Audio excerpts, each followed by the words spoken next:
I'm on. Yes, I think I'm on. Okay.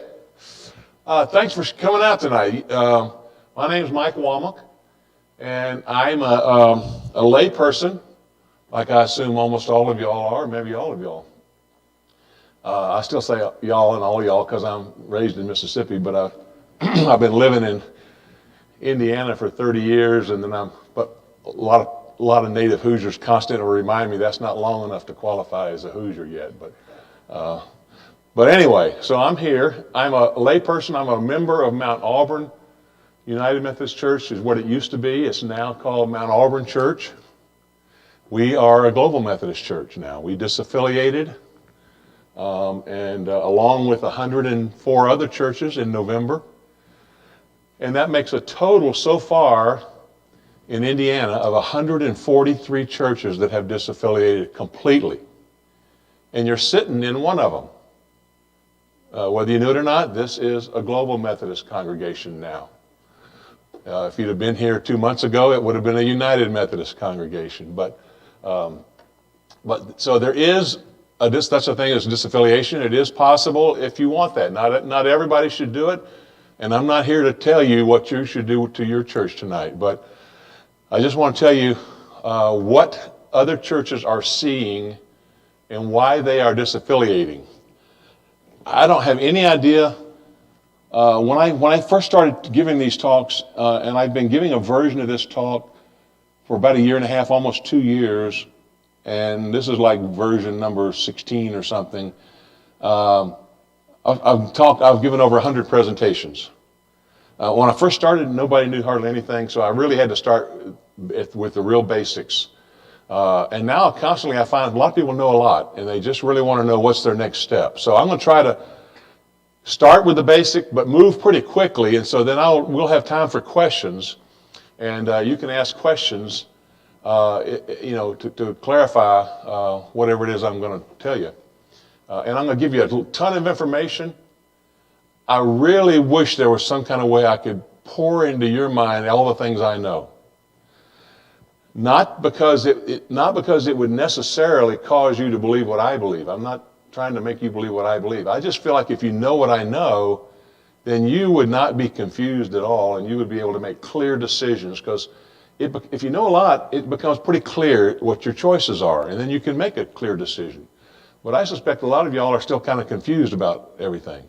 So I'm going to try to give you a lot of information, but I can't give you enough to probably unconfuse you. I can give you a good start at it, and then we'll just have to go from there. How many folks are you all in churches in the Western District? Except for I know you're not, but does anybody know maybe you're not in the Western District, but I suspect Monticello is North Central or Northwest. I don't know. Anyway, but this church was in what we call the Western District of the United Methodist Church, Indiana Conference. And so I'm speaking with particular urgency to West District churches, because the conference superintendent, Dr. Elise Fulbright, has put some very short timetables imposed on Western District churches. So if you want to get disaffiliated, you've got to get to work at it instantly. I'm tempted to say you need to start right now, call all your administrative council members and tell them you're having an emergency meeting at 9 o'clock tonight back at your home church, and then you need to get on back there and start, because you really got to start immediately. But we'll go into some of that, and you can ask questions, and I'll try to give you some answers as we go along, and I do have a few handouts that'll be helpful. All right, so 143 Indiana churches, former United Methodist churches, are now not United Methodist churches, and that doesn't even count some of the ones who left by other means. This is just the ones who left in accordance with paragraph 2553, which is called the disaffiliation clause of the Book of Discipline. And in the United States as a whole, over 2,000 churches have disaffiliated now. In some places, a lot more than others. In the western part of the United States, virtually none. One here, one there, almost none. In other places, like let's take the Northwest Texas Annual Conference. 72% of all United Methodist churches in the Northwest Annual Conference have disaffiliated now. Yes, sir. What kind of percentage has disaffiliated in the country? Around the country, this is probably 8 or 9%, something in that range, because the official count is something in the 30,000 church range in the United States. And so if we're in the 2,000 range, by the time this year ends, I think we're going to be more in the 4,000 to 5,000 church total disaffiliation range. So maybe somewhere between 12 and 15% of all the churches, Methodist churches in the U.S. will have disaffiliated by the end of this year. But it varies greatly by conference. The Houston area, the Texas Annual Conference, which is the greater Houston area and some limited territory around it, 49% of the churches, all the churches in that area have disaffiliated. A third of the churches in North Carolina, a third of the churches in North Alabama. So it's bigger some places than others. Outside of Texas and the South, if you set aside, we know that the churches in the South are more conservative than in Texas. So outside of that, Indiana has the most disaffiliations of any annual conference in the country. So a lot of activity here. I'm just pointing this out, a lot of activity. And right now, I have a list of almost 100 churches that I know have not disaffiliated yet, but are working on it and hoping to disaffiliate this summer at this year's annual conference. So I'm just telling you, a lot of activity, and I just want to help you understand why that is. Okay, next slide. Why is it? Well, reason number one, human sexuality. The disputes and the disagreements among the church, the huge theological differences we have over human sexuality, that is, in most of our minds that have disaffiliated, that's not the primary reason. But it is one reason, and it actually has to be one reason, because in order to even qualify for disaffiliation, the Book of Discipline says a local church shall have a limited right, under the provisions of this paragraph, to disaffiliate from the denomination for reasons of conscience regarding a change in the requirements and provisions of the Book of Discipline related to the practice of homosexual or the ordination of marriage of self-avowed practicing homosexuals as resolved and adopted by the 2019 General Conference. Let me stop there.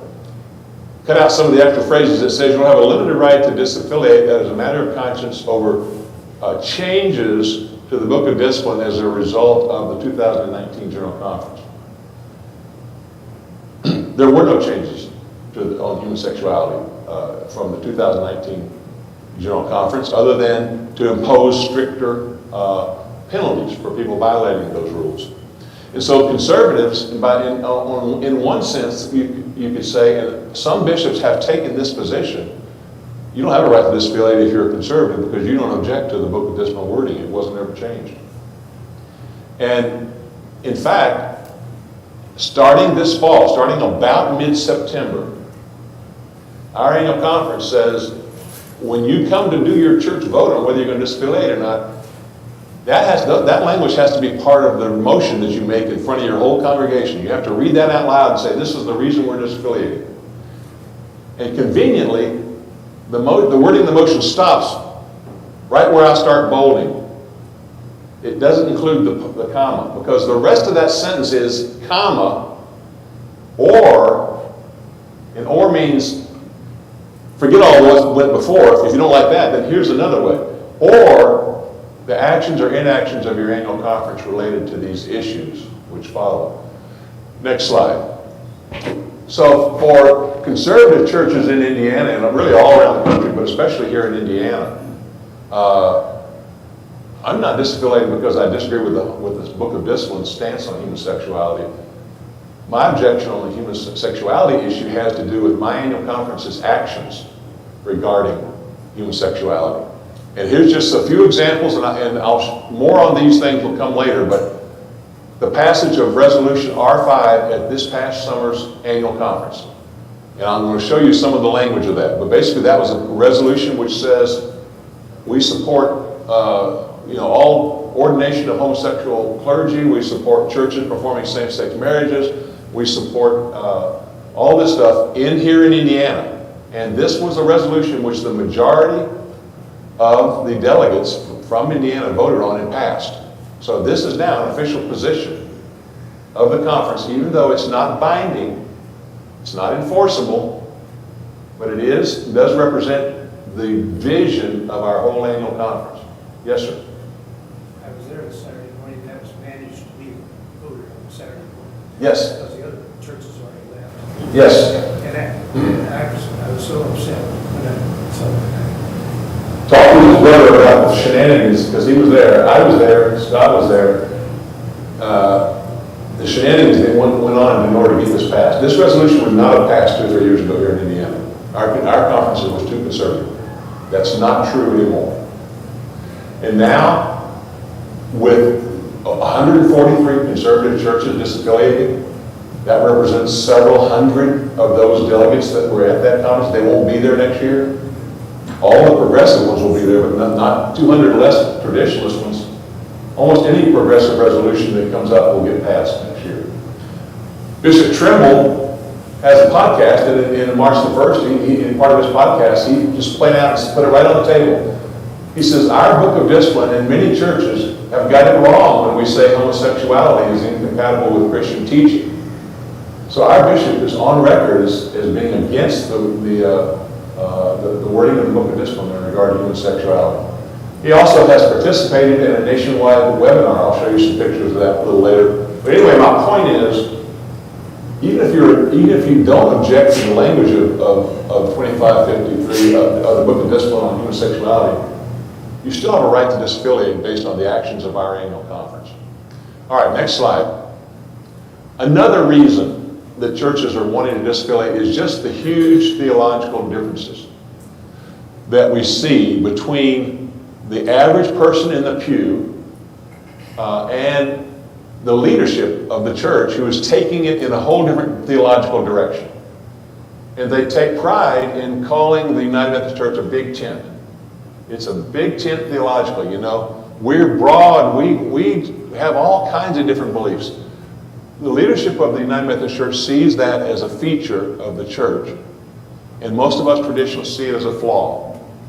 That's a flaw of the church. You cannot believe just anything and be a United Methodist. We don't think that's proper. That's one of the reasons I disaffiliated. Just going to give you a couple of quotes to show you what the leadership says about the Bible. Bishop Elaine Stanovsky, she says, when it comes to the Bible, people make choices about which stories they let shape and inform their lives. When they go searching in the Bible, some passages speak to them and others they set aside. The challenge for people like you and me is to find the good news in the Bible. When we find that, we can let the rest recede into the background. So you get to go find the good parts of the Bible, in your opinion, and then whatever you consider to be not a good part, you just let that recede into the background. Bishop Hee-Soo Young of Wisconsin, that's right here in our north central jurisdiction, that's our north central jurisdictional neighbor here. He says, by the leading of God's Holy Spirit, we come to know some things allowed in Scripture are no longer appropriate and valid, and that some condemnations and rules need grace-filled and loving updating. I don't know, maybe he's going to appoint a committee to update the Bible. I don't know what his thought is about how you would go about updating the Bible, but he believes we need to update it. Next slide. Here's a pastor, a United Methodist ordained elder, who says, what am I supposed to do with clear instances of prejudice in the Bible? At the very least, we should attach censorship flags similar to those on Twitter and Facebook, but ideally we should ban such problematic passages from the Bible altogether. So I can't wait to see that version of the Bible, the hate speech flag version, you know, where you got a little flag on every other page. But that's his idea of what we need to do with the Bible. You got Bishop Ken Carter, who's was the bishop in Florida. I don't know, where's his new assignment? Do you know, Scott? I don't know. They're shuffling these folks around, but and I'm trying not to pay much attention to it anymore because I'm not in the United Methodist Church anymore. But his version is a little more subtle, but it's just as damaging, I think. He says, and while I believe in a traditional Orthodox faith that's rooted in the Scripture, I also have always believed that we have to adapt our doctrine and our Scriptures to changing life circumstances that people have. See, now that's the opposite of what most traditionalists believe about the Bible. What we believe is that when you find something, a passage, a section that you don't understand, you don't agree with, it doesn't sound right, instead of saying, I have to adapt that scripture to my view, you need to think, I need to change my way of thinking. If I've been thinking this way and the Bible says the opposite, then I'm probably the one that's wrong, don't you think? Because the Bible is the inspired Word of God. It's all authoritative. It's all meaningful for our life, faith, and our practice. So these are not traditionalist views of the Bible. These are progressive views, which are really in most cases abhorrent to us Orthodox traditional Christians, and yet this is the vision of the theology of the leadership of the United Methodist Church. Not all of them, but a big enough portion of them to where I just didn't feel like personally that I could stay. Next slide. What about how they think about Jesus? Bishop Karen Oliveto says, we might think of him as the Rock of Ages, but he was more like a hunk of clay, forming and reforming himself in relationship to God. If Jesus can change, if he can give up his bigotries and prejudices, then so can we. I mean, I don't even know where to start with that one. I mean, Jesus having prejudices and bigotries, no. Then you have Pastor Roger Woolsey, who says, friends, Jesus isn't God. Jesus didn't die for our sins. Jesus wasn't killed instead of us. There isn't a hell. God didn't write the Bible. Jesus' resurrection didn't have to be understood as a physical one for it to be a real and meaningful one. And Christianity isn't the only way for humans to experience salvation. Now, That's a pastor? he's a United Methodist elder. You would like to think that his bishop would hold him accountable for a public statement like that. This is not something he said to a friend at a dinner party. This is a public posting on Facebook. You would like to think his bishop would hold him accountable, but his bishop is Karen Oliveto from the top quote. And so her idea was that he was the perfect person to appoint to the head of the student ministries at the University of Colorado. So if you send a kid to the university or a grandkid to the University of Colorado and tell them, oh, connect with the Wesley House, and continue this is going to be their mentor. So anyway, these are, again, this is not the majority of pastors. I'm sure you've probably never run into any pastor that would think this way. Because it's not the majority, but it's a big enough and a growing minority that it's kind of scary for the future. Next slide. Bishop Kenitha Bigham Sai. Now I'll give a $1 prize to anybody that can fully interpret this for me. But she said recently, no, it is not. The question somebody asked her was, don't you think it's important? I mean, we may be a big tent theologically, but don't you think it's important that at least we ought to all agree on who Jesus is? She says, no, it's not important that we agree on who Jesus is. God became flesh, but not particular flesh. There's no particularity around that. God became incarnate in a culture, but not one culture. I don't really know what that means, but and she may not either exactly, but it doesn't sound orthodox to me. I don't think that's the person I want preaching to me on Sunday mornings, or being the shepherd of the pastors in my annual conference. And she is a bishop now in the North Central jurisdiction, so it's entirely possible this will be a future Indiana bishop. Entirely possible. Some people would say maybe even 50-50 chance at least, because there's never been a woman bishop in Indiana, and the progressives are very, very keen on appointing a woman here when Bishop Trimble retires in about a year and a half. Okay. Now this other one goes back a little ways, but I think it's still very illustrative. We had a bishop in Chicago area, Northern Illinois, annual conference 20 years ago, and he actually didn't believe in almost any of the Orthodox teachings of Jesus, wrote a book about it, gave lectures at universities, and then he was actually brought up on charges back when they used to do that kind of thing. Now, nobody even bothers to bring charges against a heretic bishop. But 20 years ago, somebody brought charges of heresy against him. The other bishops held a trial, and they said, no, we think what he said is within the orthodoxy. We think we're good with that. No punishment, no guilty finding. The Chicago Tribune reported on it, and they said the dispute began when the bishop's theological opponents obtained the transcript of a lecture he gave a year ago at the Elif School of Theology in Denver. In his remarks, Sprague held that the myth of the virgin birth was not historical fact. He also said he didn't believe that Jesus' resurrection involved the resuscitation of his physical body. And he had many, many more heretical statements in his book. So these are just some examples of the teachings and the understandings and the principles of leadership in the United Methodist Church. Next slide. I just want to give you a flavor for how widespread some of this is. Again, it's not the majority. This is a survey that the United Methodist Communications did a few years ago, and they found that 44% of all the lay people in the United Methodist Church consider themselves to be traditionalist, Orthodox believers. 28% moderate, 20% progressive, and 8% weren't sure, what they were exactly. But in moderate, centrist just means they can kind of go either way. Can't we just all get along? It doesn't really matter. I can believe what I want to believe. You believe what you want to. Let's just all get along. Then they ask them a series of questions, and they split up their answers by their background. So one question they asked was, what is the most authoritative source for your personal theology?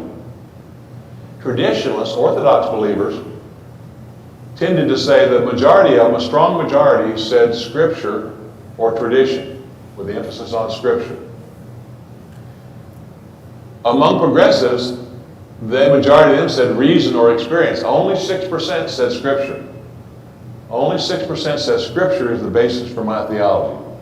The rest of them, most of the rest of them, it was either they just reasoned their way to it, or their experiences told them what to believe.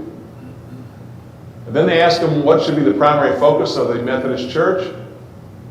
Not surprisingly, traditionalists said saving souls. Progressives said social justice. And by that, most of them mean advocating, marching in the marches downtown, writing your congressman to get more progressive liberal changes. So, and of course, traditionalists believe in justice, but we would believe in biblical justice that's taught in the Bible. Whereas most progressives extend that to many social issues, which are never taken up in the Bible in that way, and many of which are contrary to biblical principles. Okay, all right, that's just a feel for the theological problems within the church. All right, next slide. And then another reason, and maybe for a lot of us, this is either the strongest reason or a strong second reason, right behind theology, is the total chaos that the United Methodist Church has right now in terms of how it's being run. It's just chaos. There's just no other way to say it well. It's the failure of leadership in willful disobedience among the leadership of the church. Now, to understand this a little bit, let me just explain to you. The United Methodist Church is organized just about like the federal government. There's an executive branch, a judicial branch, and a legislative branch. And it's supposed to be separation of powers. So the executive branch, that's the bishops and the clergy who are supposed to enforce the rules of the church. In fact, when they take an oath, when they're ordained, they take an oath to uphold the good order of the church. And upholding the good order just means let's just follow the rules and keep things running smoothly. But what's happened is that the rulemaking part of the church, which is the general conference that meets every 4 years, and up until 2 months ago, I was a general conference delegate. here in Indiana, I was one of 8 lay General Conference delegates. But now that I'm out of the United Methodist Church, I can't be a General Conference delegate anymore. But anyway, the rule-making function has been controlled by traditionalists, largely because of Africa. As the U.S. delegates have become more and more progressive, and right now, about 75 to 80% of all the General Conference delegates from the U.S. are progressive in nature. And, you know, they're all about changing everything. But Africa has been on the rise too. And so even though the delegates become more and more progressive in the U.S., the African delegates get a higher percentage, a higher percentage of the delegation overall is African now because they're growing so fast.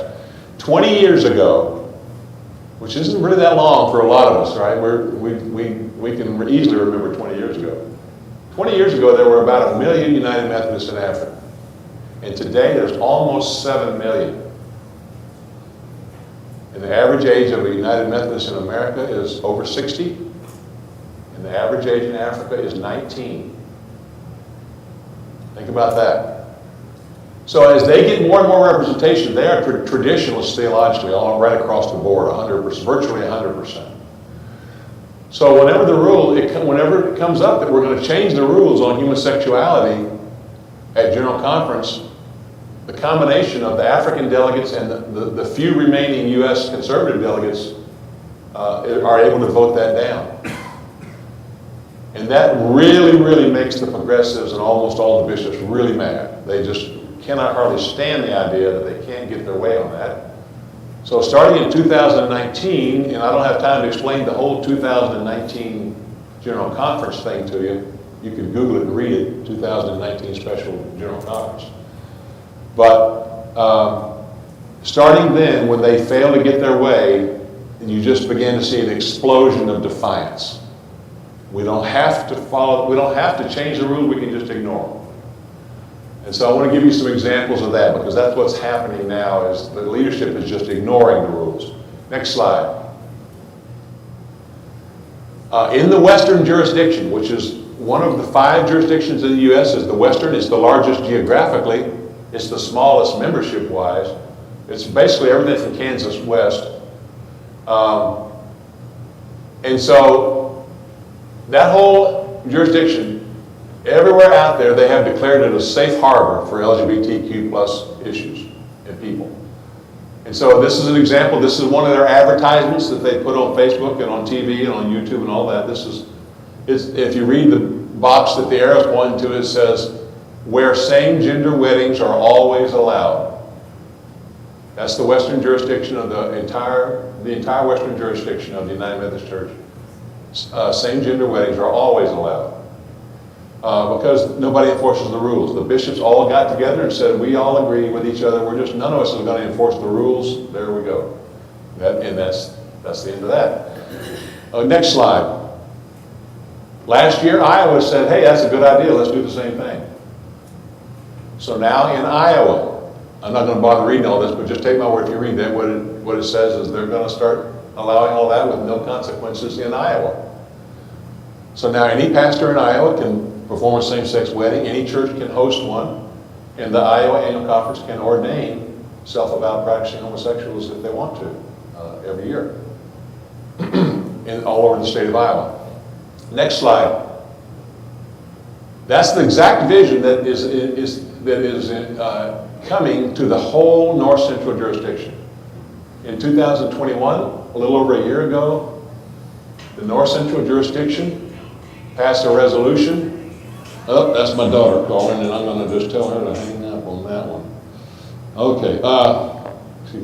So, she's almost 40, so she can handle whatever needs to be handled. All over the whole North Central jurisdiction. This is their vision. It's not binding yet, but this is what they want to be happening. And this resolution passed by an 82% margin among all the delegates. I was there. I was part of the 18% that voted against it. Yes, sir. The thing you just read on Iowa, is that binding? It is binding in Iowa, yes, because the bishop is what makes it binding. The bishop allows it. The bishop could unbind it if they wanted to. They have a new bishop now, but I can tell you she's not going to change it. She's all about it. And so, yes, it is binding in Iowa. If a pastor performs a same-gender wedding in Iowa, and another pastor files a complaint based on that they're violating the book of discipline, the bishop in Iowa will just take that complaint and set it on a shelf. She just won't act on it at all. That's what's called putting it in abeyance. She's going to put it in abeyance. We'll take no action on it, and it'll just sit there, and there's nothing you can do about it. So you can appeal to the judicial council, and they will say, oh, she's wrong about that. But then she can just say, well, okay, well, I'm just going to ignore that too.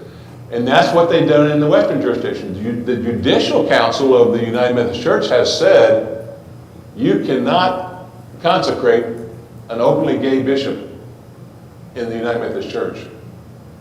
The Western jurisdiction has two. 2 out of their 5 bishops are gay, or one's gay, one's lesbian, and they're married, legally married to a spouse of the same gender. And the judicial council says that's illegal. And the bishops say, yeah, we hear you, but yeah, we're not doing anything.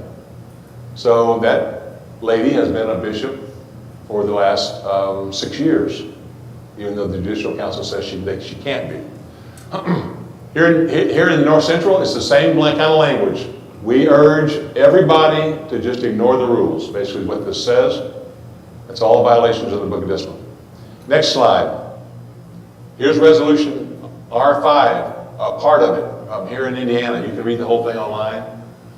The Indiana Annual Conference passed a resolution that says we will strive to honor and trust the decisions of clergy to choose which weddings they officiate and congregations to choose which weddings they host, so long as they are between 2 consenting, committed adults. Now, to his credit, Bishop Trimble said this is aspirational. He doesn't consider this to be binding on him. It's aspirational. But now think about it. Is there really a big difference between a resolution that says we will violate the Book of Discipline and one that says we aspire to violate the Book of Discipline? Not that much difference there. So I'm not comforted by the fact that it's aspirational. I'll just put it that way. And you can see the vote was 380 to 332 in favor of that resolution. Next slide. Bishop Trimble promotes the progressive vision for the future of the United Methodist Church. Bishop Trimble is a very likable person. If you ever met him or if you had a conversation with him, if you sat down and have coffee, you'd like the guy. I like him a lot.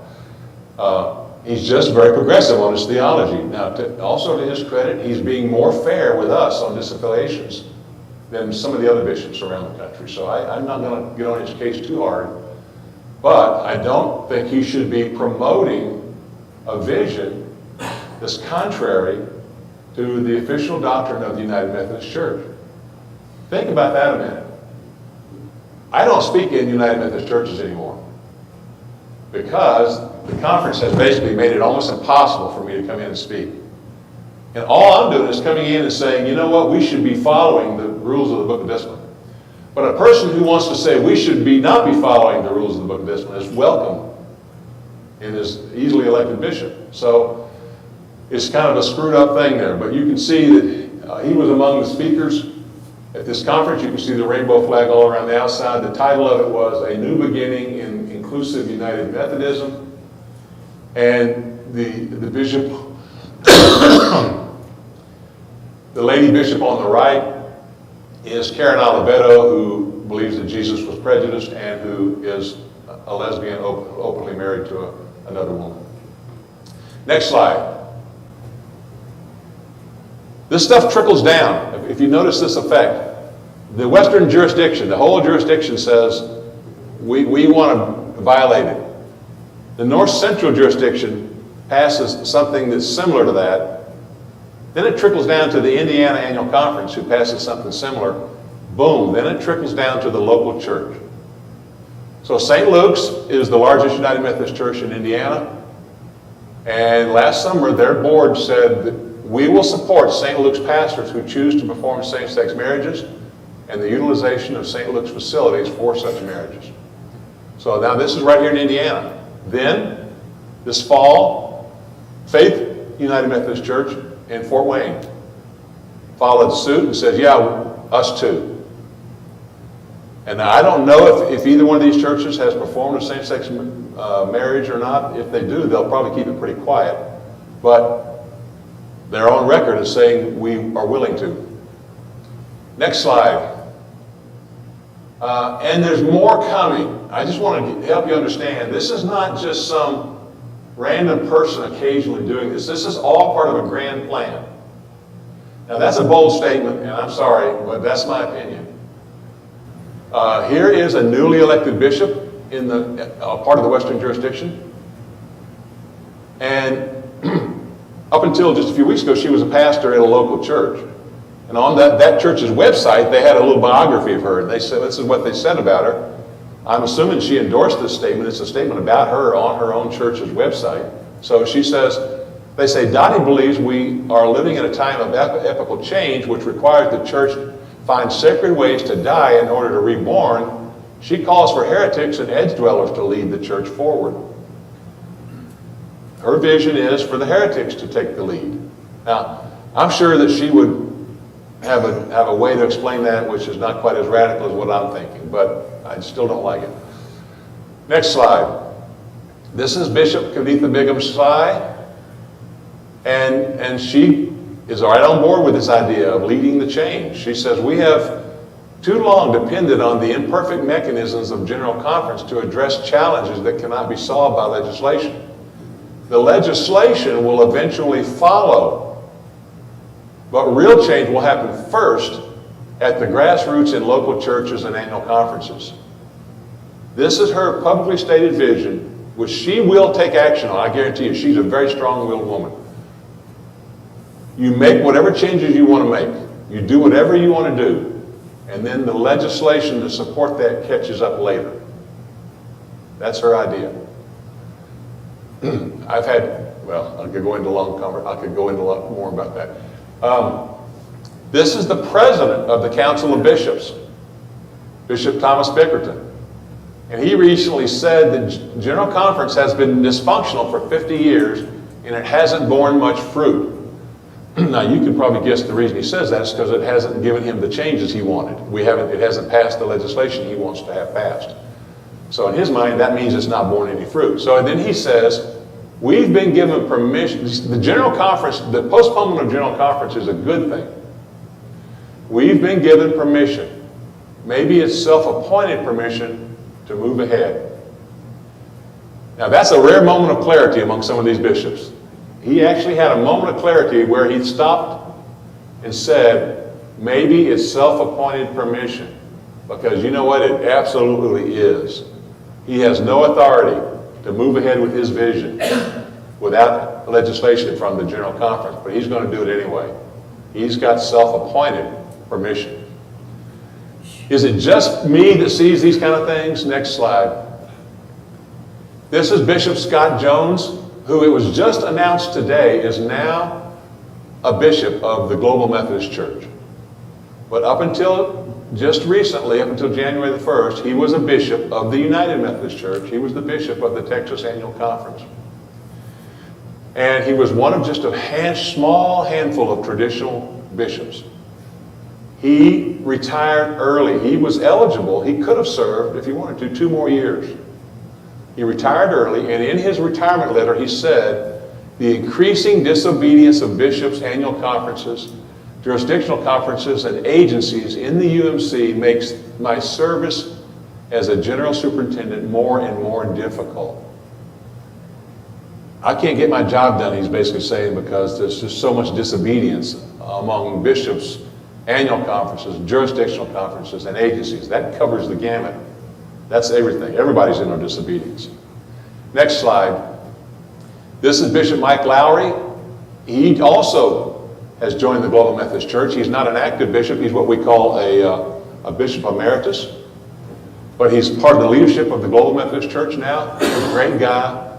And in his resignation letter, when he resigned from the Council of Bishops, he said, regretfully, I perceive that the United Methodist Church has strayed in significant ways from faithfully upholding its own stated discipline, and even more so, departed from the full truth of the gospel. Wow. That's a strong statement. And this, if I said that, people could say, well, that's just your opinion. But I'm telling you, this is a guy that sits at the table. There's only 46 active bishops in the United Methodist Church, and he was one until recently. And so he sits at the table with them as they're planning and thinking and visioning and talking about what they want to have happen, what they're doing, what their plans are, what their future is, and all of that. He sits at that table and he's able to say that the United Methodist Church has departed from the full truth of the gospel. That's a strong statement. Next slide. So, that's just a tip of the iceberg. It's all I can cover in the time we have, but I can answer questions later if you want to. I could have put another 20 or 30 or 40 examples up here easily. I've got that many in my little notebooks. But I was going to switch gears to talk about how you go about disaffiliation here in Indiana in case that's what you're here for. Any questions right so far? Real quick, can we get copies of these slides? Yes, I can make that available. If you'll leave me your... You got my email. Yeah, I got your email. Anybody wants to copy this, I can leave it. Or you guys can probably pass email it, but I'd be better if I emailed it. Leave me your email addresses if you want a copy. Now, I have, up till recently, I do not give out copies of my slides because I didn't want anybody, the district superintendents or anybody, to get a hold of my slides, change something, interpret it a different way, and then use it against me in the United Methodist Church, or as a weapon against my pastor or against my congregation. But I don't care anymore because I'm not in the United Methodist Church. They can't hurt me the slightest. So I'll be happy to share these. Has there been any church that sued the church for disobedience of discipline? Not exactly. Not exactly under those terms that I'm aware of, because the problem is, you've heard of this thing called separation of church and state. And so anything to do with internal politics, even if it's things like, hey, our bishop is not following the rules of the church. Well, is there a mechanism in your book of discipline to handle that complaint? Yes, theoretically, but they don't follow that either. Well, I can't help you. The courts won't get involved with those kinds of arguments. There are lawsuits around a couple of issues. One, the courts will hear lawsuits on property disputes. Almost any court in the country will will at least accept a lawsuit on property disputes. The problem is the trust clause of the United Methodist Church is pretty strong, and there's not enough case law in Indiana to really know exactly how they would rule, but it's felt that they would rule in favor of the church on that, and you would not be able to win a lawsuit based on property disputes. There also are some lawsuits in Florida and North Carolina right now having to do with, as I understand it, and I'm not the lawyer on these things, but having to do with disparate treatment. In other words, the idea that you are treating us unfairly when compared with other churches in the same general area or in other annual conferences nearby and that kind of thing. You are imposing restrictive requirements on us. For example, in Florida, the state has a requirement that they must buy insurance to cover the past, I don't know how many, 30 years or something. So in case anybody comes up with something from the past 30 years to sue, that you have to indemnify the conference against any lawsuit of any kind for the past 30 years. And they have not been able to find insurance companies other than Lloyd's of London for a huge amount of money. They can't find an insurance company who's willing to write that kind of policy. So then that allows Florida just to say, oh, well, if you can't meet our requirement, then you can't disaffiliate. So that's being litigated. But anyway, yes, sir. Here's the very first subtle change they start making. In the hymnal. In the hymnal. Yes. That goes back 20 or 30 years when they start changing the language in the book. Amen. Yes, and you know, it gets worse. I was shocked, but by virtue of me being, I'll take a little short side note just to update you. By virtue of me being a general conference delegate, I'm also a jurisdictional conference delegate, where I was until recently. We had a North Central Jurisdictional Conference the first week of November in Fort Wayne, and I was one of the delegates. So we were sitting in a meeting with all the other delegates, waiting for a speaker to come. They were late. So the leader said, let's just sing a little bit while we're waiting.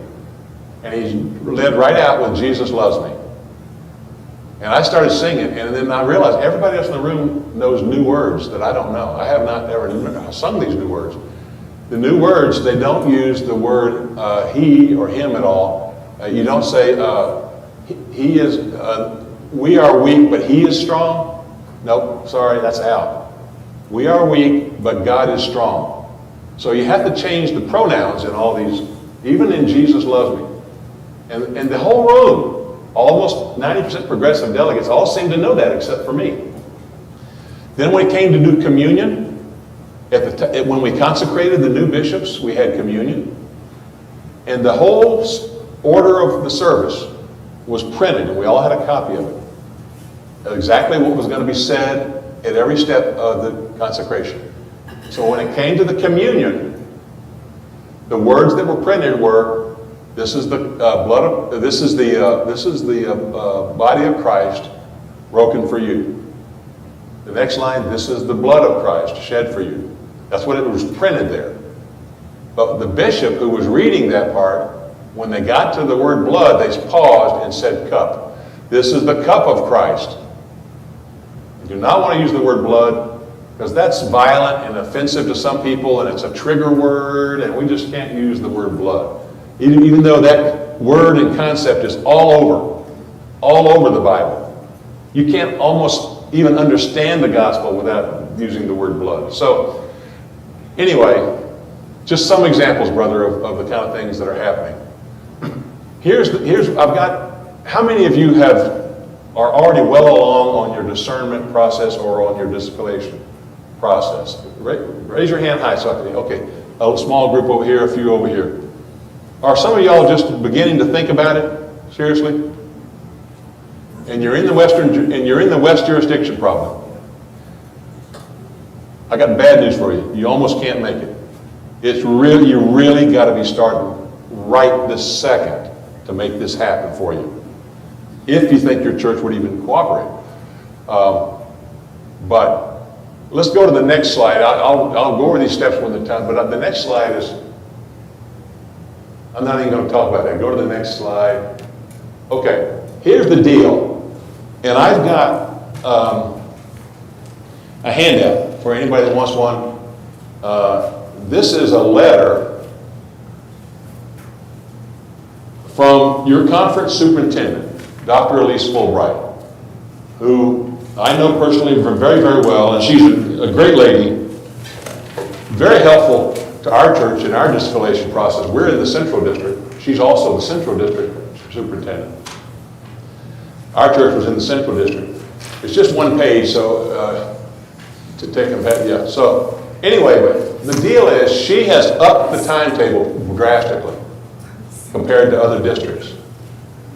So basically, your council chair has to send an email to Dr. Fulbright, and you can see at step 2 there, your conference chair has to send an email to Dr. Fulbright answering 5 specific questions, which basically you can't answer unless you are complete or nearly complete with your discernment process. And you have to do that and ask for your cost estimate. You have to do that by February the 3rd. And so, yes, sir. She said that in, she rejected it until after the 17th. She said she would hear it. Yes, that's part of the letter also. You don't dare send it before January the 17th. Rejected and said you have to resubmit. Yeah, if it goes in before January 17th, she will not look at it. And I know I'm working with several churches who sent it in last fall, and she told them wait until the first of the year. And now part of this letter says you gotta do it all over again. You gotta resubmit everything you submitted already. But you can't do it any earlier than January 17th. And you can't do it any later than February the 3rd. Yes? Who sent this out and when was it sent and who was it sent to? This went to all pastors in the West District. I don't know exactly when it was sent out, December 22nd. because the letter did not have a date on it, to the best of my knowledge. Just for ease of printing, I cut off the signature on the bottom, but when I cut and pasted this. But it is from Dr. Elise Fulbright, your conference superintendent, who is the dictator on this. There's no appeal. I mean, you can appeal to her good nature, and she might, out of kindness, grant you, but she has no obligation to grant you an exception to this. Yes, ma'am. She sent it out December 22nd, and on the Zoom call last week, she said it was sent to all council chairmen and pastors, even though there were people on the call that were council chairmen that never received it. Yeah, so maybe that is true. I don't have any way of knowing that. I know it went to pastors because that's where I got it from. It's from a pastor, yes. So, I mean, and I'm not. You're not in the West District, I don't think. So what district are we in? I think Northwest. I think you're probably northwest, don't you think, I think that's Northwest. Scott, where Monticello would be? Yeah. So you're saying that DS would have sent this out to the pastors? Not in your district, Not yet? maybe never. Because each district superintendent has a lot of leeway on what they do. The one date that is a hard and fast date for everybody in Indiana, in all districts, is April 17th. April 16th. You have to have your church conference vote by then. But let me just finish walking through this. So you have to send her an email answering these 5 questions, which basically the biggest one is describe your discernment process. And if you say, we had one meeting with our congregational members after church last Sunday, she's going to say that's not a discernment process. That's not enough. You got to have multiple meetings. You got to have some real discussion, in-depth discussion. So you really got to, it's really going to be hard to get it done between now and then. Other districts have more time. They could probably take all the way into February or so before they have to worry about that. But these are the steps. And so then after the February the 3rd, or whenever she gets your email, in that 2-week window between the 17th and the 3rd, whenever she gets your email, she'll send a note to Heidi Harding over at the treasurer's office and say, Heidi, please send the cost estimate and a draft contract to this congregation. And you'll get a draft contract, and in that will be plugged in your cost figures. And then you'll know what it's going to cost you to leave. That's not negotiable. And it's not, you can't pay it over time. You have to have the money and you get to disaffiliate, or if you don't have the money, you can't disaffiliate. Good news is you don't have to make that payment until the end of June. So you've got time to raise that money if you can meet these other deadlines. Then after you get your cost estimate, you're supposed to evaluate, think more deeply, have a little more discernment, figure out how you're going to raise the money and so forth. And then before February 28th, no later than February 28th, you have to send her a note and say, we have decided, our council has voted, it can't just be you deciding. Our church leadership has voted, and we believe that our congregation would like to have a vote of the entire membership. So please schedule a church conference for us. A church conference is an official conference that only she can call. You can't pick a date and just say, we want it this date. You can ask her for a date, but she may or may not honor that request. She picks the date, the time, and she has to preside over it. Or she could theoretically assign one of her assistants, or even theoretically an elder that she respects, or a retired district superintendent, or somebody to preside over it. So far, she has shown no inclination to do any of those things. In the West and Central jurisdictions, she personally has presided over every one of these conferences. So She will pick the date and time, and she'll tell you your vote is going to be, March the 17th or whatever it's going to be. Could be a Tuesday night, could be a Sunday afternoon, could be a Sunday night, her choice. And then you have to notify your membership through multiple means, your entire membership, everybody that's on your roll. And then on that date, you come, membership gathers, and you vote. And all members of your church, even if they haven't been there for 10 years, are eligible to vote. And 2/3 of the membership has to approve the disaffiliation. And it has to be a full 2/3. We had a very sad situation in November over in Fort Wayne. A church, when they come in to do the vote, they check the name off of the membership roll and hand that person a ballot as they come through the door. So they know that only members have ballots. And they know exactly how many ballots they handed out. So then what they do is they say, okay, well, if we handed out 200 ballots, 2/3 of 200 is, well, what the superintendent over there did, Russ Abel, he took the number and he multiplied it by 0.66. And he said, okay, so if you're going to pass, you have to have 142 votes in favor. Guess what? They had exactly 142 votes in favor. So Russ announced, you passed. Everybody shook hands and congratulated themselves and went home happy. The next day, somebody at the conference office reminded Russ that 0.66 is not 2/3. So when you do the math, they really needed 143 votes. Now I'm making these numbers up, but that's the right range. And so they failed by 1 vote. So they're done. They can't disaffiliate. Missed it by 1 vote. So these things, there's rules, you got to follow them all. 2/3 vote. If you have a successful vote, then there's a lot of grunt work to do, but it's not that hard. It's not, it can be done. A lot of paperwork, a lot of documents to gather and all that kind of stuff. You got to gather your money, and then you got to turn in all that paperwork by a certain date, which they haven't officially announced yet, or at least I haven't seen the date, but it'll be something like mid-May. And then at the annual conference on the June 8th through the 10th, the delegates will vote to allow you to leave. And then shortly after that, you pay your money, and they send you a fully signed contract releasing all claims to everything, including a quitclaim deed on your property. So then they have no more claim on your property and you own it outright. So that's just a short version of the whole disaffiliation process. If you're not in the West District, like I said, you've got a little more time, but you've got to start right away.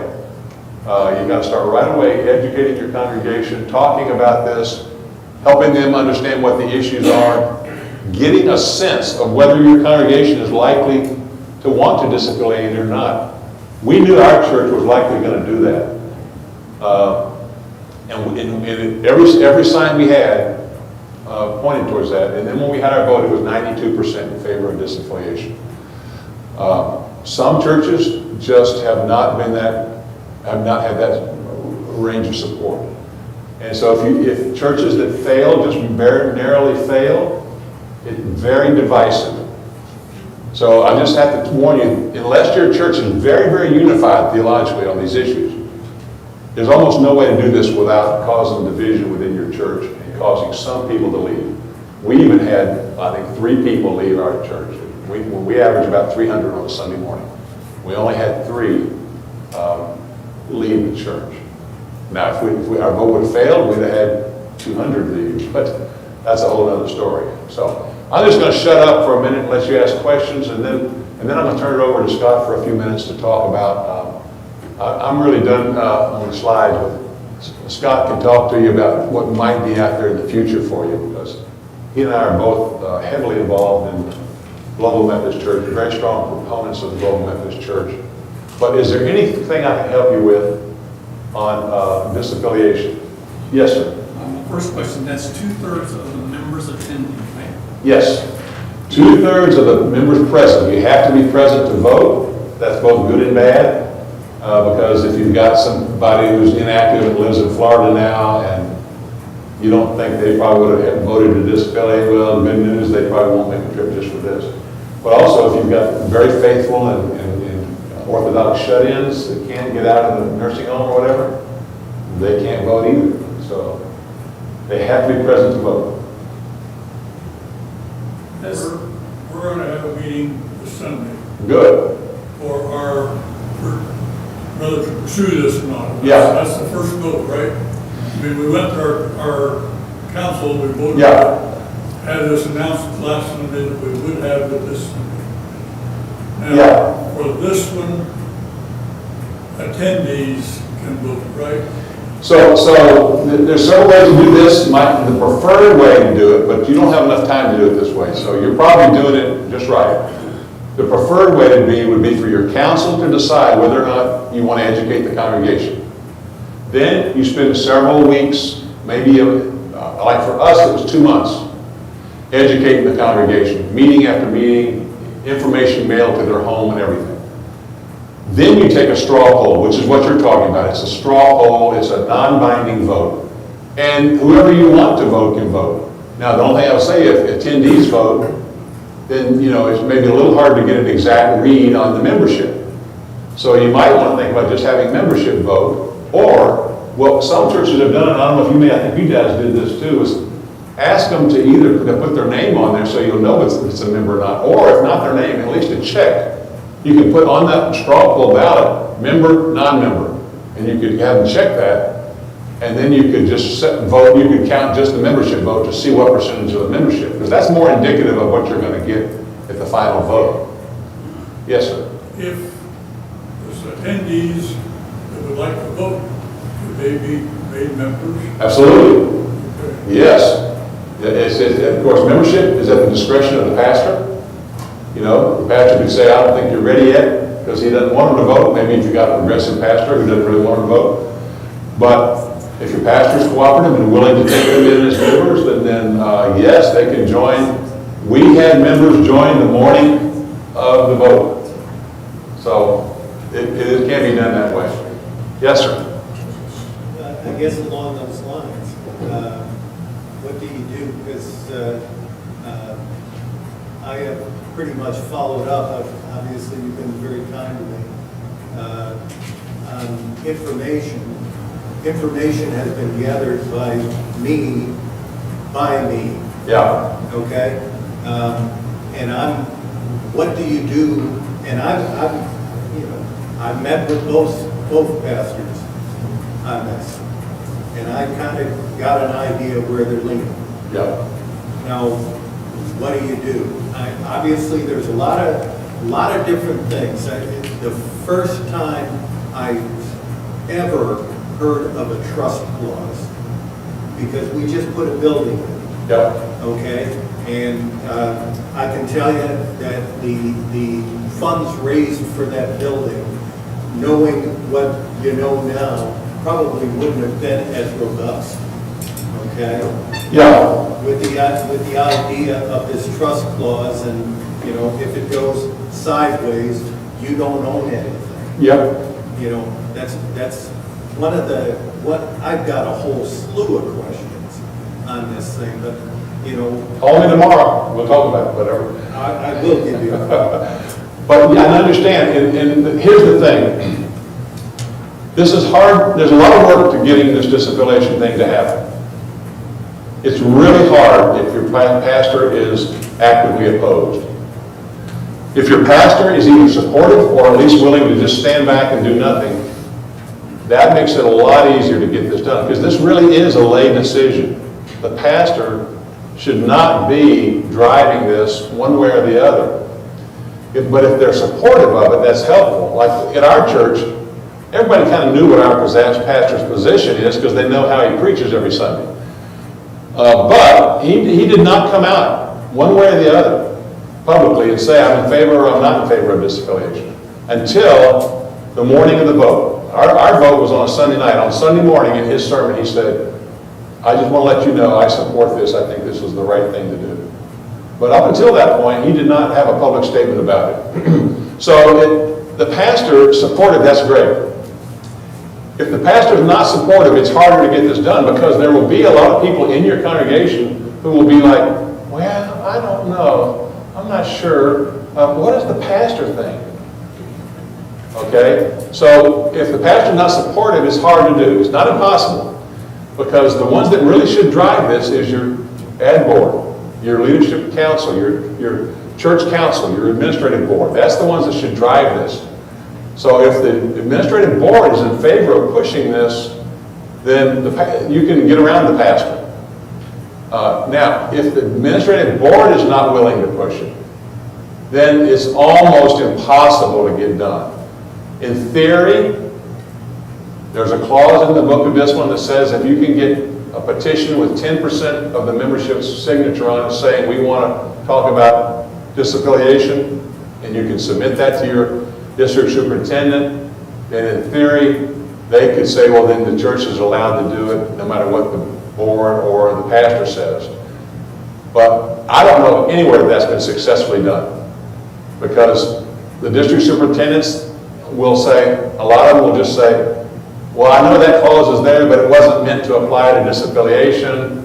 It was meant to apply to other issues, and we just don't have, we're not going to go that route, we're not going to do that, and they'll just stonewall it and stall it, and it'll never happen. So you really got to have the administrative board's support on this, I think.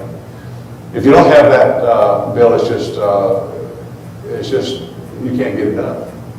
Well, I mean, when we met, and to be honest with you, we didn't get all our questions answered. Yeah. That my wife and I had with both of our pastors. Yeah. And, you know, I guess, you know, from my wife's perspective, she doesn't want to be associated with, let's break up the church kind of thing, you know, which is everybody's thing. Yep. But, you know, I just lost my train of thought. No, but you're right. You got to have a really carefully balanced decision there because if you don't have a general broad support among the church, and if you're going to drive this, you are going to disrupt the church, and that might, in the end, might be good, but it's a painful process. I know what I was going to say. So both of them, you guys both know, but I mean, both of them actually, they had said about this vote in '24, and you know, I'm a retired financial advisor. I did it for 41 years. And I can tell you what I would tell clients. Hope is a really lousy strategy. Yes. You know? And, Yep. But I mean, the idea with what they were looking at, because just like you said in your presentation, a huge conservative affiliate in Africa, okay, in this previous vote, because of all this COVID BS, you know, nothing happened, right? Yep. Okay, so now bringing them in, but I guess, and you also said this too, if we've taken the, I guess the maximum support of the conservative end out of the vote, it's almost a surety that the progressive end is going to win, you know. But I mean, I guess in this global conference, that's where the hope is on his part. I could give you lots of reasons to support what I'm getting ready to say, but it would take another 10 minutes of explanation, so I'll just say it.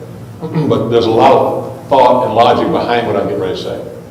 It's generally believed by people that follow this stuff and are the smartest brains we've got analyzing this kind of stuff, that the progressives will have enough votes at the 2024 General Conference to pass almost anything they want to pass. And so it's thought that at the 2024 General Conference, they will change the rules on sexuality. Even with this Africa affiliate? Yes, because well, again, like I said, I don't want to take the whole time it would take to explain all that, but it has to do with recent Judicial Council rulings about the fact that this is not the 2024 General Conference, this is the 2020 General Conference postponed to 2024. And so the delegates stay the same. It's a long, complicated thing, but my point is, the general consensus among people who have been following and tracking and analyzing annual conference trends. I mean, we have people who keep spreadsheets of every delegate by name and know how that delegate's likely to vote. And then they keep track of who's coming on and off the delegation. And people like me are leaving. So now Indiana has one more progressive delegate than they had 2 months ago, because I'm off and in my place is a progressive delegate. So my point is, it's probably going to change, and the chances that they're going to pass something to allow future disaffiliations after this year, I think is small chance. It is possible that that the General Conference in 2024 will reinstitute this whole paragraph 2553 and extend its time period. Right, it expires. It expires plain right out. It just expires this year. But it could be extended. But the general feeling is that that's probably not likely to happen. The church is most of the progressive wing of the church is shocked by the number of churches leaving. I know here in Indiana, our Indiana leadership, and I sat with them every month for years in delegation meetings and listening to table talk. They really thought there would be a few dozen churches in Indiana that would want to leave, and that's all. And now here it is going to be probably, by the time it's all said and done, it might be as many as 250, between 220 and 250. So they just are shocked by the number of churches leaving. We're tracking, Scott and I and our associates are tracking the amount of apportionments that are leaving. Because you can take any church and go to the website and look up their statistics and see what apportionments they paid. And if 22% of the churches leave, which is about what we think we're going to leave, that actually is going to turn out to be about 30% of the apportionments.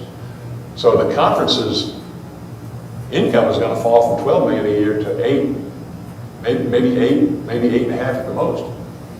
They're going to have to cut staff, consolidate districts, sell some property. They're really hurting money-wise. So what's the chances that they're going to say, oh, let's allow even more churches to leave? I don't think it's going to happen. So, I'm like you. I don't want to say that it's impossible for you to leave after this deadline that we're talking about here. I'm just saying it's unlikely you'll be able to leave after that deadline. I'm going to stop here for, okay, yes, sir, one or two more. You didn't mention the bank, the foundation bank. There's possibilities of using the bank for funding. Yes. Lots of churches are borrowing money to pay the I'm talking about the Methodist Foundation. and the Methodist Foundation is perfectly willing. A lot of churches already have their mortgage at the Methodist Foundation, and the Methodist Foundation is perfectly willing to lend you more if you're loan worthy. In other words, if it's a good business decision for them, they don't pay attention to the denominational stuff. If it's a good business decision, they'll loan you the money. And the thing is, almost every church that I'm aware of, when you do the math, you'll save enough money on your tithe to pay that mortgage payment. And over a period of years, you'll pay that off. And in somewhere between 4 and 6 years, you will be even on payments because, like for my church, our conference tithe to the United Methodist Church was $112,000 a year. Our payment to the Global Methodist Church is going to be $18,500. So over $90,000 a year savings by disaffiliation. That's not the reason to disaffiliate, but and we didn't have to borrow any money. But even if you did, that $90,000 would have made those mortgage payments for the year. So yes, you can borrow the money. Yes, sir. What happens in the end if somebody does a disability and they just refuse to follow the conference? Yeah. So I don't know exactly what would happen. There's a range of things that could happen. Okay. So if you're a small little church, they might just ignore you, and they might do nothing for you, nothing to you. In other words, you could just take, in fact, you can do this without any consequences. I mean, there's nothing that says you have to have United Methodist or the cross and flame on your signs.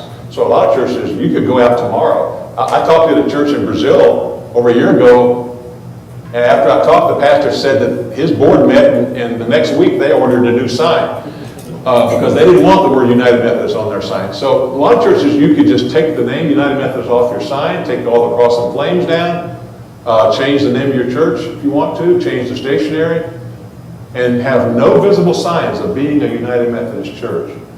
Granger Community Church up near South Bend did that for decades. Nobody even knew they were a United Methodist church. So you could do that, but if you start not paying your apportionments and refusing to accept appointments from pastors, that's where they're probably going to start looking at a lot more scrutiny. They're going to try to reel you in and get you back in line.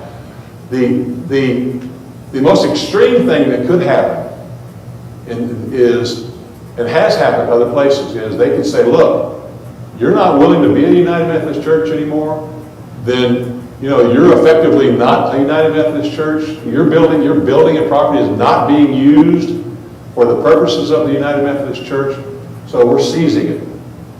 And they can do this. They can come out some night when nobody's there, padlock all the doors.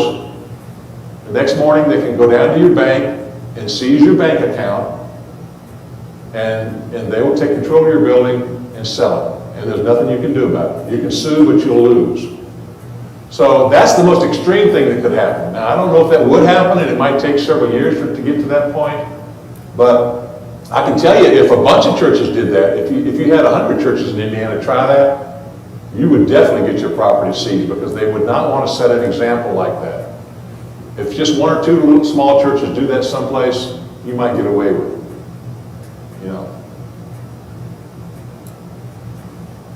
Okay. I want to introduce Scott Pattison. Scott is what we call the organizer, Global Methodist Church organizer for Indiana.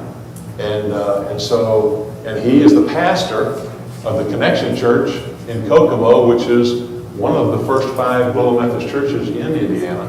So Scott, give him some information there, brother. Well, it's good to be here. Thank you for coming out. I won't be long. You really came to hear Mike. You need to hear Mike. But the reason I'm here is many people go, well, if we leave, where do we go? And so I'm here to introduce myself and give you a very short introduction so that when you're going, as we're leaving, where shall we go? So to answer the question that what we're hearing is, if once 2553 is done, the only other option will be paragraph 2549. And that basically means this disposition of property of a closed local church. So you close your church, then you negotiate. Smaller churches are having more success in negotiating because they're like, you're out in the middle of nowhere, they don't want to mess with your property. So that is a negotiating tool. And so 2549. Actually, I've got a church I'm working with. The pastor said, so we're trying to figure out what's our best option, 2553 or 2549. They're in a very, very, very unique situation. 2553 is really where you want to go. You're going to be about 40% less than what we've paid because the money that you're going to have to pay is less for the pension liability. So I'm the global church organizer, so I'm the local contact, and we are also creating, both Mike and I sit on the team, I lead the team called a TCAP, Transitional Conference Advisory Team. We are building the local annual conference in our area for the Global Methodist Church. So when people go, well, we don't know who they are or where they are or what they believe, we are official, May 1. Talk about the big tent. Who are the people in the Global Methodist Church? We're United Methodist. We're on the conservative side of the big tent. And I've shared with the bishop, I've shared with the cabinet, and publicly with many people, not all should go. If people like the direction that you heard Mike say, the United Methodist Church is moving in a direction, and if people like that direction, stay. You're going to love it, you'll be giddy, and it will not lean left, it will lurch left. But not everybody can stay. And and that's where we were. I would recommend you ask the question, what is God calling us to do in our area?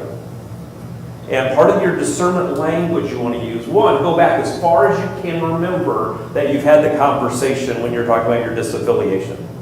We've been talking about this for years. Good. Cite some of those. Because you need to build a track record. We were able to say we actually had a congregational using Mike's slides February 2nd, 2020. And then we waited. We re-engaged. So you want to go back and Riley Case was pastor of St. Luke's in Kokomo. He was on the hymnal committee he held it more orthodox. But you go back, the longer you have had these conversations as a church, build that into, we've been talking about this for years. So this is not new. It's not just that we came to Linden, heard Mike, now we got to do this. So build that into when you tell your superintendent that that's how long you've been doing it. This has been a concern for a long time. Cite some references the best you can. So who's the Global Methodist Church? The conservative side of the tent. It came out of the renewal movement, known as the Good News, the Endemic Confessing movement, and the Wesley Covenant Association. So it is the people you already know. It's people you are friendly with. And we originally wanted to be a life raft because when we saw 2016, 2019, what was happening with the United Methodist Church Global, the General Conference, they asked Presbyterians, Episcopalians, and they said, what do you wish you would have known? And they said, we wish there was a life. 200 churches already disaffiliated. They were going off and scattering, and they said, our original purpose was to be created, to be a life raft, to move like-minded conservatives from one place to the next. In 2019, with the abject rebellion, the metaphor moved from life raft to midwife, creating a new Methodist expression. And when I tell you about this Methodist expression, you're going to go, but that's what we do at our local church. And that's the weird piece that we're in. Because the new expression is moving back to movemental, which means our structure is going to be skeletal, so that we're going to be a movement again. And we're going to empower the local church to do ministry. So when you're asking your question, say, what is God calling us to do in our local area? Then you ask the question, where is the best alignment? Are we best aligned with the direction we see the United Methodist Church going? And my hunch is you have people that stop going to your church, you have people who will never go to your church, and you have people that have not gone to your church because you're United Methodist. We've had people tell us that. And we said, being a United Methodist Church harms our ministry. And so when we see what God is calling us to do, our best alignment is no longer with the United Methodist Church. Now you're making an alignment issue because you're called to do ministry. Focus on your local ministry. Focus on the best alignment. And if you cannot stay, that's doing harm. They like to use that phrase, doing harm. It's doing harm to be affiliated with the United Methodist Church. And Mike has given you a lot of reasons why people are not coming to your local congregation. And so we did a major rebrand because I want you to think about who's the Global Methodist Church. So the United Methodist Church, everybody knows franchises. So if you want to get pizza, where do you buy pizza? Where's your favorite pizza place? Where? Oh, Arnie's is wonderful. Yeah. Where else? Pizza Hut. Pizza Hut, yeah. Where else? Where? Pizza King. Papa John's, yeah. And you go to those because you know what kind of pizza you're going to get, right? It's not just pizza, it's that kind of pizza. Now, where do you get a hamburger? Where's your favorite place to get a hamburger? Culver's? Yeah, Frankfurt's getting one built. I just saw on the way through. So what we think about is when you have a big tent, that's what the United Methodist Church says is their franchise. The problem is when you walk into one Methodist church, you don't know what part of the tent you're walking into. So the St. Luke's in Indianapolis, 40 miles away from us, said, and actually the writer of Resolution 5 on the floor of the annual conference said, I would call it invitational, Bishop. And as Mike shared, 2 churches took them up on the invitation. That was after annual conference. And so St. Luke's, which is 40 miles away from our church that used to be St. Luke's, is on one side of the tent. Drive up Highway 31 in Kokomo, Indiana, another St. Luke's on the other side of the tent. And so when you walk into two St. Luke's 40 miles apart, what part of the franchise do you get? Now, people go, well, I'm going to pick my Methodist church. Okay, I give you that. Now, with a lot of the traditionalist pastors leaving, now let's get pragmatic. When a new pastor comes, what part of the tent is that pastor going to be from? And chances are you won't know it until you start hearing sermons, and you're like, what? I'm not sure, that doesn't sound right. You have the meetings with your pastor. And I know Pastor Brian, we were in the same ordination class, he's theologically conservative. May not really want to get into the fight. And so you get some of that. But when you think about franchising with the United Methodist Church, you have a big tent, so you don't know what part of the tent you're getting. Now, when you talk about the Global Methodist Church, you know exactly what you're going to get. It's going to be theologically orthodox conservative. It's that renewal part of the group. It is formed by leaders you know and trust. We've been part of the renewal movement in the United Methodist Church. That's what is birthing that, what's growing it. We're centered on maintaining Wesleyan doctrine and theology based on Scripture. Accountability is not an anomaly, it is a feature. So when people go, well, I don't know, I'm just getting out of this toxic soup. Why would I want to get into another group, especially called Methodist? My wife is still upset. She said just this morning, I wish they would not have used Methodist in the Global Methodist. I said, but that's who we are. And some people go, I don't like global. Actually, one guy in our church, we had 100% vote to disaffiliate and 97% vote to affiliate with the Global Methodist Church. And one of the guys says, I voted no. And this is the guy, you got him in your church. And you may be one of them. He came up to me and he goes, I voted no. I figured. Then I said, okay. But he had to tell me why. I said, he goes, you don't want to know why? Why? One word. Okay. Global. I get it. But it's not one world order. It's global because we are global. We're not a U.S.-centric, racist, colonial denomination. Because that's what the United Methodist Church is becoming in the United States. Racist and colonial because all those other places around the world don't really know what they believe. If they just had more information, then you would really know. So it's acting very colonial, very racist. And so we're global. Bulgaria was the very first annual conference. The Philippines, there was a church that started May 1, has now planted 4 other churches, has over 4,000 people and baptisms just since this past May. In the Democratic Republic of Congo, they are now moving. So we're seeing this is, I was on a call with Global Methodist Church leaders from Slovakia, Bulgaria, a number of places. So it's a global church. Those are not missions. They're brothers and sisters who are pastoring and doing ministry in other places. So it is a true name. It is the Global Methodist Church because it is global. And we're a part of that and offering leadership. We prioritize evangelism and church planting. And so when you say, well, what are our best options if we can't go? You walk away from your building and you plant a church. We right now in Indiana, as we're building our local structure, we have 10 church planting things that churches that we're working with to plant ministries. Some of them are blowing up votes. Some of them are like, hey, our churches aren't talking. Nobody in our area is talking. And so we have church planting movements starting right now.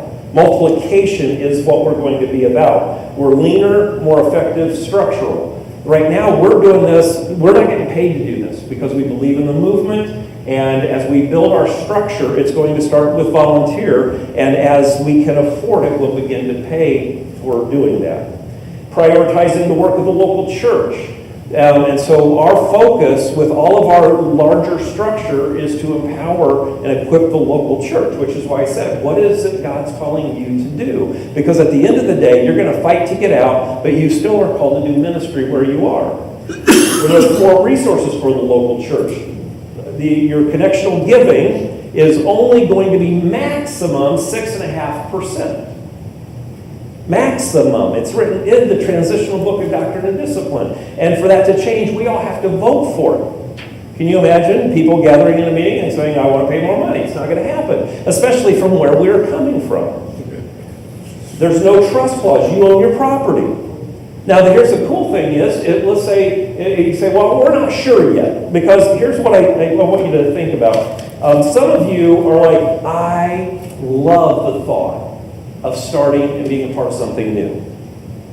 Because you're about 2.5% of the innovators or 13.5% of early adapters.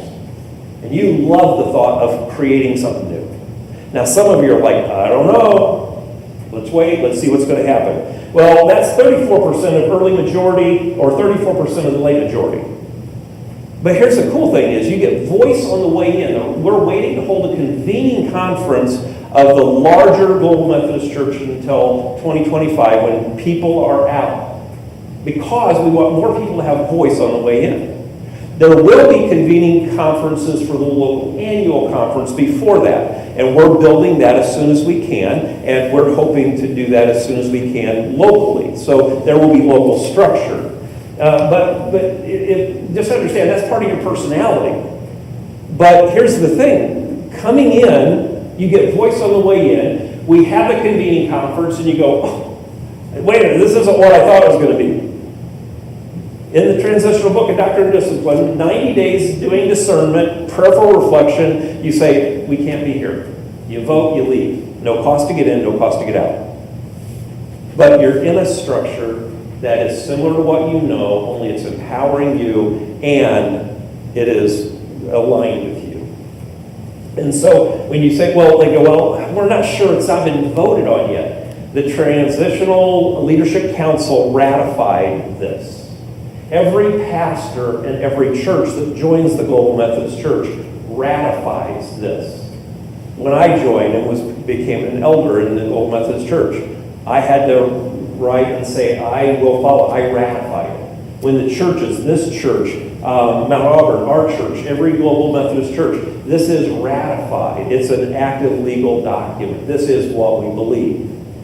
And every gathering, every 4 years in the United Methodist Church, the Book of Discipline is up for conversation. Now, I can guarantee you this will change very little, and it'll change in all the right places, and you will have voice to make that change on the front end if you join the Global Methodist Church. I can also guarantee you that the United Methodist Book of Discipline will begin to change drastically. It may not change a lot in 2024. It will change greatly in 2028. And so you just look at the direction and follow. We're going to have robust accountability. It's a feature. Strong and clear biblical stances on marriage, sexuality, pro-life, and other bedrock issues. We're going to talk about the wholeness of sexual brokenness. It's not just a homosexual issue, it's a heterosexual issue.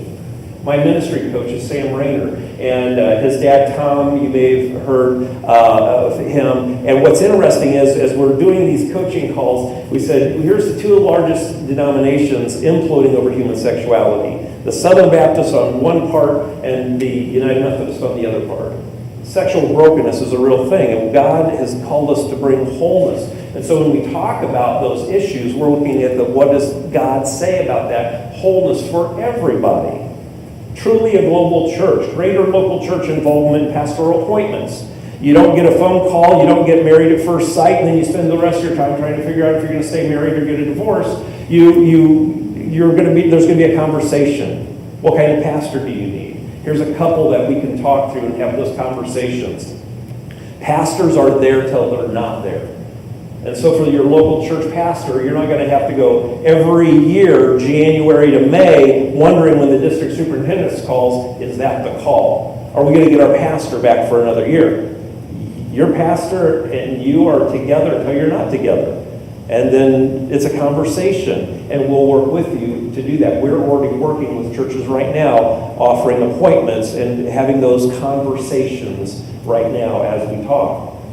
A redefined role of the process and the role of bishop. Bishops are going to be term limits. Those terms have yet to be defined, but the role of the bishop is going to be a spiritual missional leader. They're not going to be running there'll be an executive officer running the business. We want our bishops to be able to be spiritual leaders again, and their term limits, and if they don't retire, they're going back to the local church.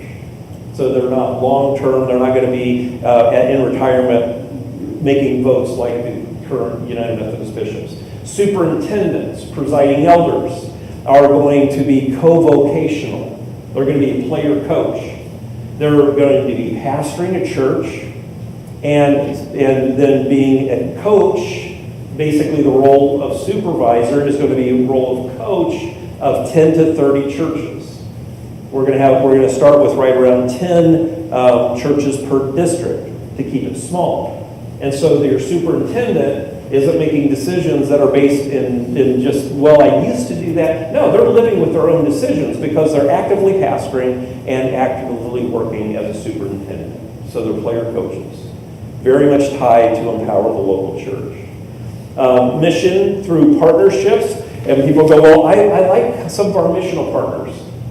Okay, stay with them. They're still doing ministry. You still built relationship with them. The Global Methodist Church will not tell you to stop being in relationship with the people you built relationship with. There will be other opportunities if you say, hey, these are no longer there, or we can't be aligned with them. There will be other ministry partners, but if you built ministry partners with missionaries, then you should still support them. Shorter route to ordination for clergy. What happens is we get a call in ministry coming out of the pews, and then we spend the next 10 to 15 years beating the call out of them, and then we wonder why our pastors are ineffective. And so we're saying, how do we take this call, and how do we release the pastor in the most effective way? We still should have trained, we still should have educated pastors, but there's a shorter route to get there, and we're going to help you do that. Now, one of the things that they'll say is, well, there's no local pastors, like that's a bad thing. And really what we're saying is we're removing the clergy caste system because everybody has a path to be an elder.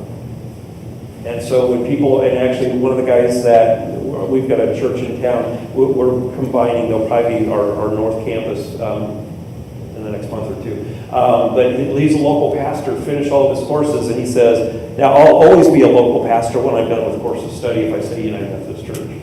If I become a global Methodist pastor, I'll be an elder. Because we believe there is no caste system. Every call is valued. Why would we want to create these castes and let certain people vote, certain people not vote, certain people have rights, certain people not have rights? And so we want to be able to empower the call in the local church so that people can be reached for Jesus Christ. Opportunity to build a new denomination.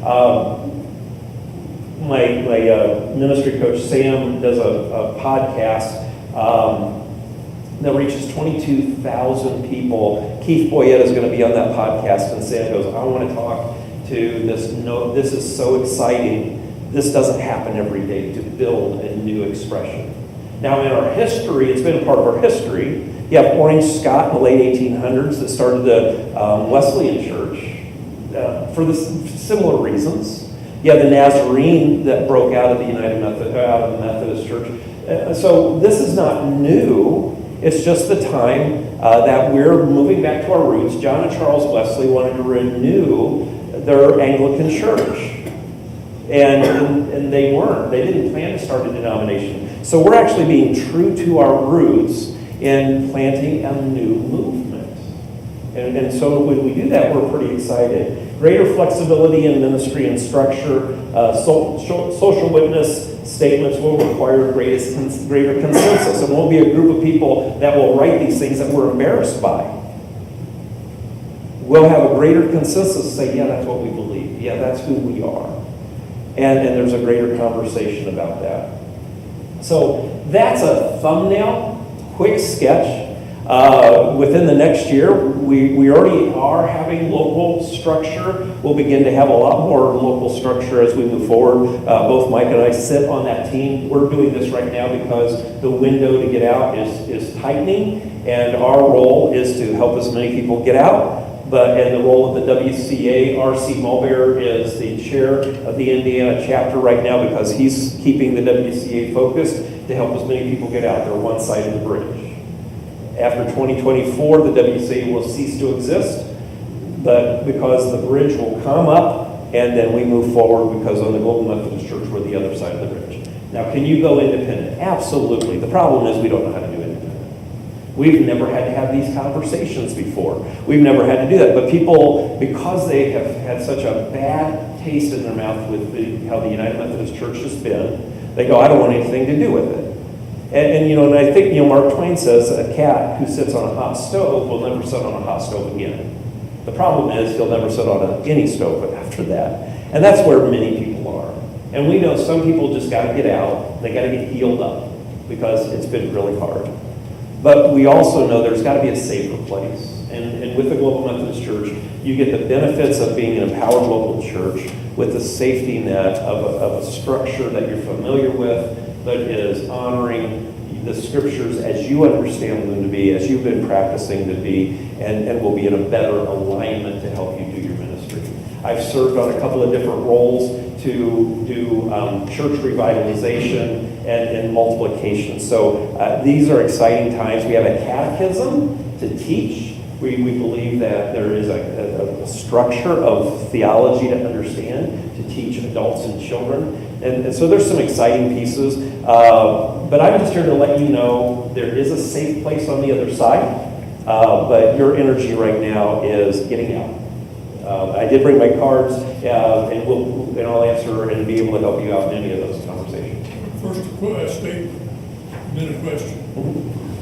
I was at EUB, so the Methodists joined me, like I said, for years. Yeah, and St. Luke's is actually a former EUB church. Yeah, my wife came out of an EUB church.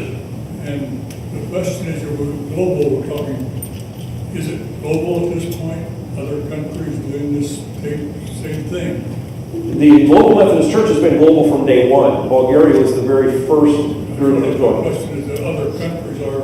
Other countries they're active. We're actively right now in Africa filing documentation, because in some of these other countries you got to be filed as a denomination. So those are actively happening right now. I've got some friends in Kenya. They go, we can't wait till we get a chance to vote. We're coming your way. So they're actively. They want to be a part of us. Actually, it'll be interesting because when you throw the numbers together, the U.S. may not be the majority in the Global Methodist Church. Do you have several pastors?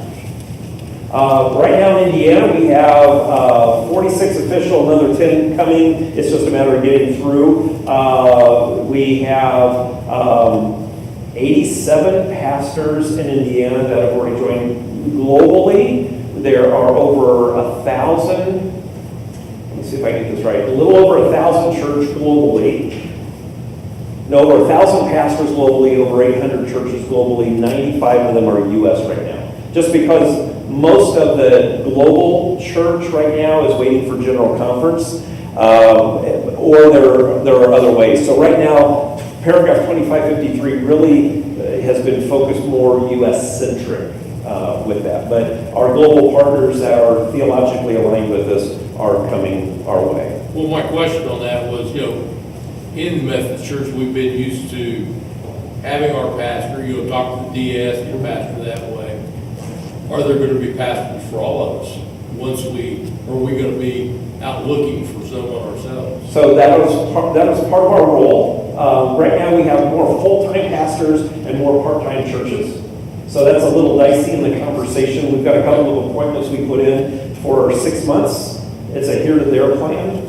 But we've also had 3 different waves. We were part of the first wave to get out. They were part of the second wave. There's one more wave. So those numbers are there. We believe there will be pastors, and we're building areas that will become districts, and then eventually build the annual conference.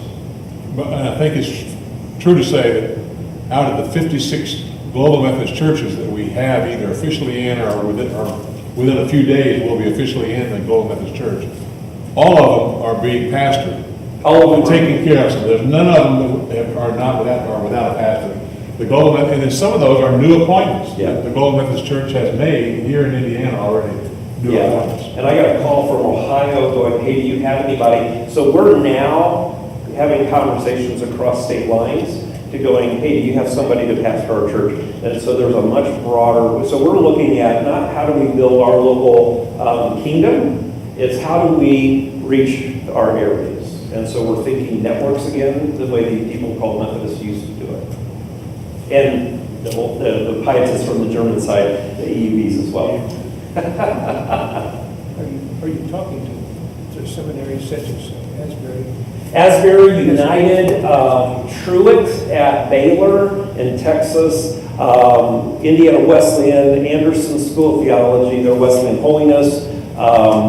So they're looking, and there's not going to be a required school per se. They're going to be more concerned about what you believe than where you went. And right now, United Methodist Church, United Methodist seminaries are not teaching biblical orthodoxy.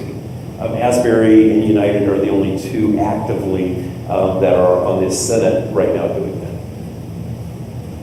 I'll hang around. I'm sure Scott might be willing to hang around for a few minutes if you want to have questions you want to ask after we adjourn. I do have two other handouts if you want them. This one, if you're the kind of people that want to fact check me, or you just want to read more of where I got my quotes from, every quote that I gave is on here and the source of it. And you can go right to that website and read that quote and the context around it if you want to. And then this is a little document that's got some websites that are very helpful to you if you want to research more on your own. And it's got my email address. You can email me and they'll give me your email address and you can include your cell phone number. I will call you and then you'll have my cell phone number and then we can talk to your heart's content. I've talked to Bill probably 3 times in the last couple of weeks.